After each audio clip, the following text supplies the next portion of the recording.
Hello friends, welcome back to my channel Karthik Telugu news. Friends, ఇవాళ వర్షాలకు సంబంధించి ఒక ఇంపార్టెంట్ అప్డేట్ న్యూస్ అయితే రావడం జరిగింది. దీని గురించి మరిన్ని విషయాలు ఈ వీడియోలో తెలుసుకుందాం.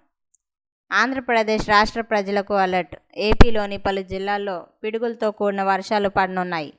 నైరుతి ఆనుకొని ఉన్న పశ్చిమ మధ్య బంగాళాఖాతంలోని అల్పపీడనం కేంద్రం నుంచి ఉత్తర తమిళనాడు, రాయలసీమ, కర్ణాటక మీదుగా మహారాష్ట్ర వరకు ద్రోణి విస్తరించి ఉందని ఏపీఎస్డీఎంఏ ఎండీ ప్రఖర్ జైన్ వెల్లడించారు.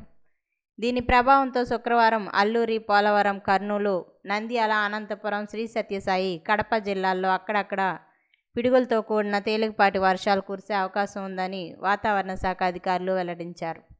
ఉరుములతో వర్షం పడేటప్పుడు పొలాల్లో పనిచేసే రైతులు, పశు కాపర్లు చెట్ల కింద నిలబడరాదని, వెంటనే సురక్షిత భవనాల్లోకి వెళ్లాలని సూచనలు జారీ చేశారు. అటు శుక్రవారం రాష్ట్రంలో 43 నుంచి 44 డిగ్రీల మధ్య గరిష్ట ఉష్ణోగ్రతలు నమోదైనందుకు అవకాశం ఉందని ప్రఖర్ జైన్ వెల్లడించారు. అల్లూరి, పోలవరం, కోనసీమ, ఎన్టీఆర్ జిల్లాల్లోని పలు మండలాల్లో ఎండలు దంచుకొట్టనున్నాయని వెల్లడించారు. సో ఫ్రెండ్స్, ఇది అప్డేట్ న్యూస్. మరిన్ని అప్డేట్స్ కోసం ఛానల్ సబ్స్క్రైబ్ చేసుకోండి ఫ్రెండ్స్. అలాగే పక్కన ఉన్న బెల్ ఐకాన్ని క్లిక్ చేసి వీలైతే ఛానల్కు లైక్ అయితే చేయండి. Thank you friends. Thanks for watching this video.